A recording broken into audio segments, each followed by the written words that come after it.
Kasunod na malakas na lindol ang yumanig sa bansang Myanmar. Naramdaman ang lakas nito hanggang sa China at Thailand. Nasa frontline ng balitang yan si Dave Abuel. Gumuho ang ginagawang high-rise building na yan sa Bangkok, Thailand. Kita ang biglang pagbulusok nito na umabot pa sa katabing highway. Agad nagpulasan ang mga residente. Binalot ng makapal na alikabok ang kalsada. Pero 43 construction worker ng ginagawang gusali ang natabunan.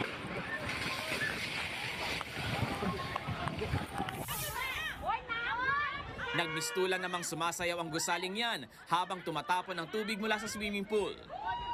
นี่มันแผ่นดินไหว Ganyan kalakas ang pagyanig na naramdaman sa bansa. Kaya ang Pinoy na si Benz Boston at kanyang mga kasama, kanya-kanyang takbo palabas ng kanilang condo unit. Gumuho ang iconic Old Sagaing Bridge ng Myanmar dahil din sa parehong lindol. Yan pa naman ang tulay na nagdurugtong sa dalawang rehiyon doon. Bumagsak din ang residential building na yan.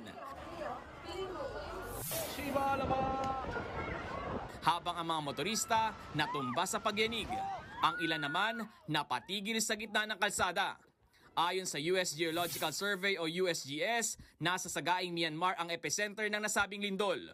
2 beses daw nangyari ang pagyanig na may lakas na magnitude 7.7 at 6.8 na parehas may lalim na 10 kilometro.